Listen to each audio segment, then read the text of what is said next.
All good things come in twos. Jaws 2, Garfield 2, Knack 2. So obviously Last of Us 2 was destined to be a masterpiece until the plot got leaked. Then the internet decided that this game was no good. These spoilers basically show you that the game is not worth buying. This game is shaping up to be a complete dumpster fire, dude. Like, people are canceling their pre-orders left and right. I won't be buying Last of Us 2. You have betrayed the fan base. I don't even want to fucking play it anymore. And it's quite fitting that both Halo 5 is dog shit, and so is Last of Us 2. It doesn't fucking matter if the game is out or not. The story is still dog shit. And this is why you have to actually play a video game before you start talking all that shit. Of course, these guys are small potatoes. Now me, I'm the dude off of Ratatouille. You can get past these guys, but the only way to get past me is to put Donkey Kong in the game. What sucks about always putting out great stuff is that people come to expect the impossible from you. The original Last of Us was a very good game, and one that has been very influential on this generation of story-driven games. However, compared to this game, it is like a dog's chew toy. Uncharted 4 took Last of Us and slam dunked it into the fucking garbage can. Bigger, more interesting story with better acting performances, better combat, music, puzzles, Crash Bandicoot, and all of these different types of traversal. So how do you top Uncharted 4? Well, you don't. In that game, you get a grapple hook. In Last of Us Part 2, you open 150 filing cabinets. Uncharted is mysterious and exciting with a knockout ending. Last of Us is gross and horrific. It is a barrage of violence and screaming and cruelty. But it's also pretty damn fun. Naughty Dog continues to build upon their hide-and-seek style of combat. You can now crawl through grass, set traps, trick zombies into attacking your enemies, and headshot people with your silenced pistol. This isn't Metal Gear 5 levels of flexibility, but it's a far more game-like game than the original.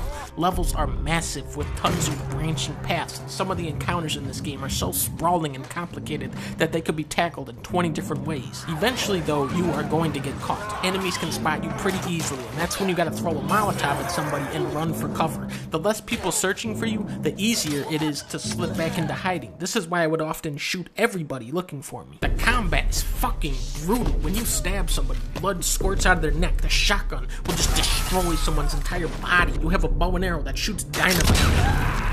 Enemies cry out for their fallen comrades and beg for their lives. It's all the grotesque gore that people desire from this type of game, taken to such a degree where you go, Jesus Christ. In a stroke of absolute genius, they have taken inspiration from the classic game of Rogue Warrior. When Ellie kills somebody, she'll sometimes call them a swear word. Dick. Sleepy time, you fucking motherfucker. It can't live up to its mind-blowing E3 trailer, but this is easily one of the best-looking games out there.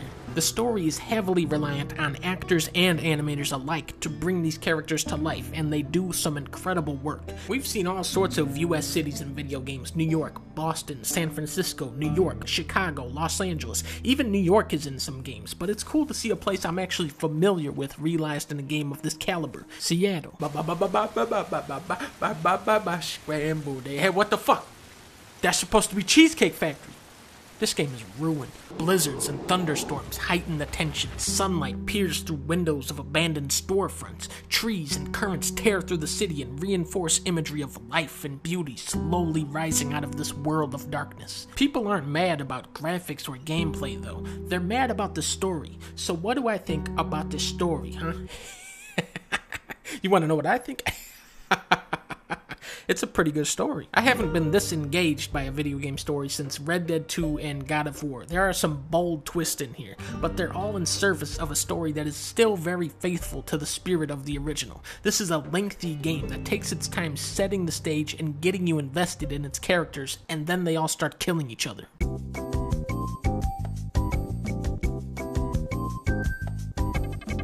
Turns out we got bamboozled. You don't play as the giraffe. Instead, you play as a girl called Abby, and she kills Joel with a golf club. How are you gonna kill off the main guy? That's everybody's favorite guy.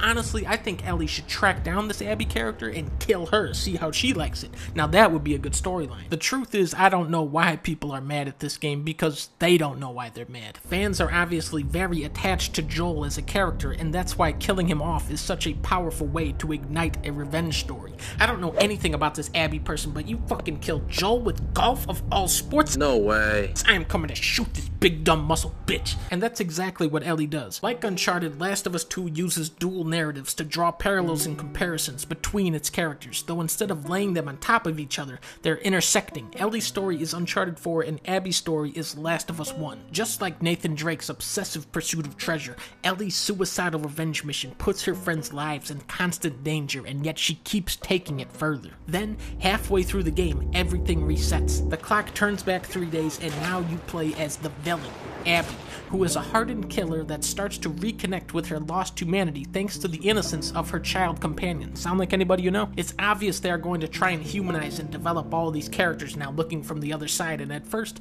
you reject them. You go, fuck these guys, I don't care about them. They killed Joel with golf, except for the dog, I like him. But as you keep playing, eventually you find yourself getting wrapped up in their drama. The moment where they really got me was this sniper fight. This battle goes on for so long that you really come to hate this fucking sniper guy, but by the time you reach him, you realize, wait a minute, no, I really like that guy. Ellie's side of the story is very focused and simple. Abby's side is messy and complicated with a bunch of new characters running around doing crazy shit in the middle of a war zone. It's very entertaining trying to connect the dots between both sides of the story, and I imagine there's a lot of details you won't even catch until you go back and play through it again. A character you've already encountered as Ellie will show up in the back half of the game and you'll go, hey, I remember that guy. Characters will do things you won't agree with, and you'll have to turn your brain on and attempt to empathize with them. In the world of Last of Us Part 2, one hateful act begets another, but a selfless act can also be contagious. The story is not as airtight as Joel and Ellie's journey across the United States, but conceptually, this sequel is far more creative. So I give this game a 4 out of 5. Shut the fuck up, Leafy.